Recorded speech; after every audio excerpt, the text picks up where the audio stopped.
అందరికీ నా పేరు లోకేష్ కుమార్. నేను 6వ తరగతి చదువుతున్నాను. ఈరోజు మన సారాంశం అమ్మ ఒడి.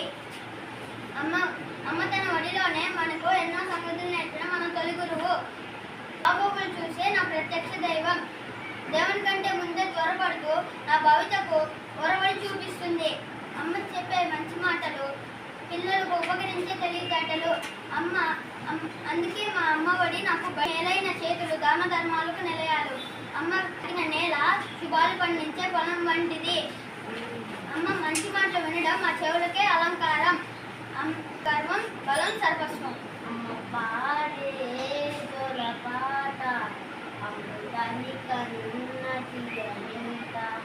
అమ్మ పాడే రాతి పాట తెరలుడి పాడి అనిత. నిండు జాబి చూపించి రెండు బుగ్గలు గిల్లేసి, నిండు జాబి చూపించి కోటితో బుగ్గలు గిల్లేసి, ఉప్పులు పట్టి ఊయలు అమ్మలాలన ఊపిరి పూసే నీవేనా. అమ్మ పాడే జోల పాట అమృతాన్ని కన్నతి అనంత.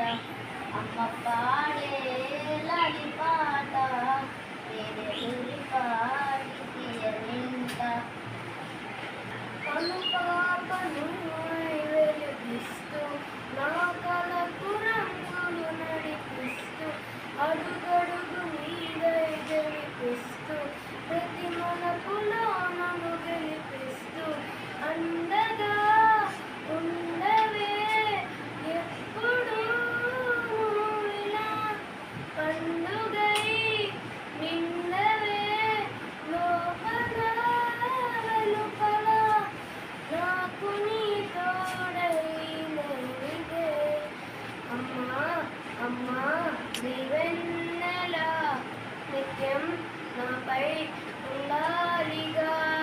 అమ్మా అమ్మా నీవెన్నెలా నిత్యం నాపై ఉండాలిగా.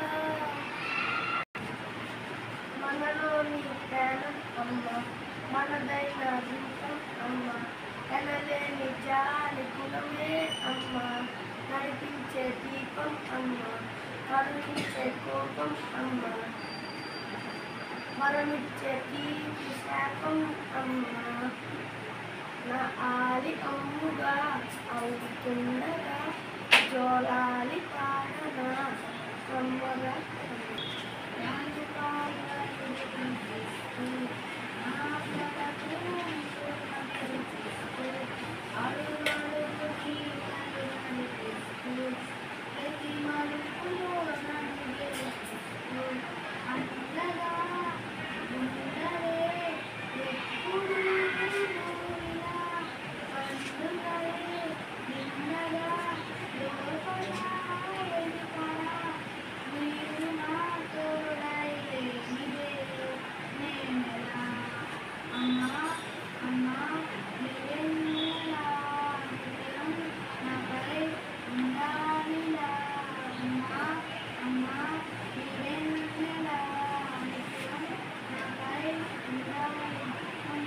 కనుపాపను వెలిగిస్తూ, నా కలకు రంగులు నడిపిస్తూ, అడుగడుగు నీదై గెలిపిస్తూ, ప్రతి మలపులో